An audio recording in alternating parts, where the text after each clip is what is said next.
Hi, I'm Emily Roberts, and I'm presenting my research project on capsaicin extraction and the investigation of its effects on metastasis and apoptosis in A375 human melanoma cells. So capsaicin is the primary bioactive compound that's responsible for the pungency and spicy taste of chili peppers. It's been widely studied for potential anti-inflammatory, metabolic, and anti-cancer effects, and it's been shown in many in vitro models to cause a reduction in tumor cell viability, induction of apoptosis and autophagy, and to cause migratory inhibition. Melanoma is a very aggressive, highly metastatic form of skin cancer with limited treatment success at advanced stages. Previous studies have shown that capsaicin may inhibit melanoma cell viability and migration while increasing apoptosis in a dose-dependent manner. Oxalate extraction of capsaicin from plant material using organic solvents has been shown to provide an efficient isolation and recovery. So in this study, capsaicin was extracted using methanol from cayenne pepper flakes, and it was quantified using UPLC. The biological responses of cells were assessed using MTT assays, EBAO staining, and scratch migration assays in both A375 and CHOK1 cell lines. And it was hypothesized that capsaicin exposure would decrease A375 cell viability, increase apoptosis, and inhibit migration in a dose-dependent manner compared to CHOK1 cells. So step one was the extraction, where cayenne chili pepper flakes were utilized with oxalate extraction and methanol, and an SPE pass-through cleanup was performed following validation using a standard, which was then quantified using UPLC with the calibration curve integrated.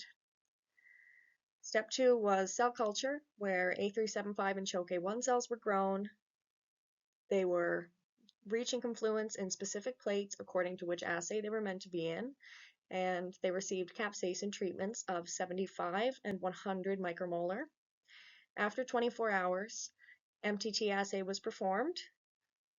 The initial and final scratches were compared to each other, and an EBAO assay was performed. So the MTT assay showed that there was a significant difference in A375 and CHOK1 cells observed at 100 micromolars of treatment, and there was a significant difference in both cell groups compared to their vehicle control at both treatment doses. Capsaicin treatment and migration percentage showed through the scratch assay that A375 cells and CHOK1 cells were significantly different to each other at both 100 micromolar and 75 micromolar treatment, with A375 cells being the only cell line to have a significant difference from vehicle control at 100 micromolar. The EBAO assay predominantly showed necrosis, with no significant occurrence of apoptosis across any groups. Necrosis being the predominant morphology that was seen in both cell lines, there was still a significant difference between A375 and CHOK1 cells at both 75 and 100 micromolars of treatment. There was a significant difference between both cell groups and their respective vehicle controls at 75 micromolars. And there was no significant difference between A375 cells and its vehicle control at 100 micromolar.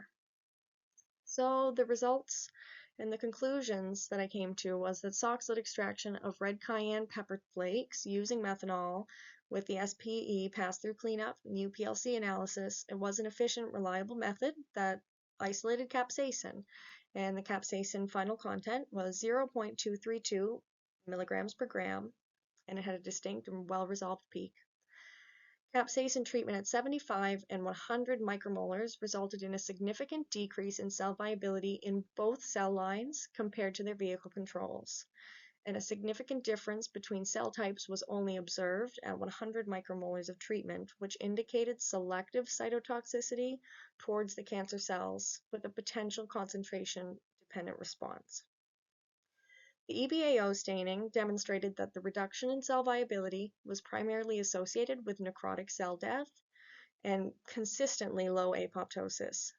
Significant differences were observed between cell types at both 75 micromolar and 100 micromolar.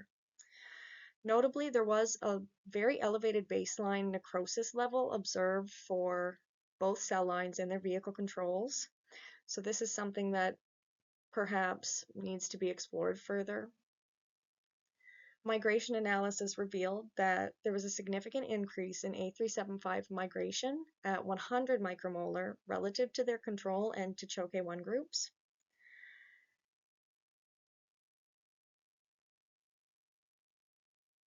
Despite reduced viability. CHOK1 cells showed no significant migratory response, which suggested that despite the reduced viability, there was an altered behavior in the surviving melanoma cells following the capsaicin treatment. These findings indicate that under the conditions tested, capsaicin induces predominantly necrotic cytotoxicity with limited selectivity between cell types and may promote migratory behavioral changes in A375 cells at higher concentrations. These results contrast with previously reported strong pro-apoptotic and anti-cancer effects, suggesting that biological activity of capsaicin is highly dependent on the experimental conditions.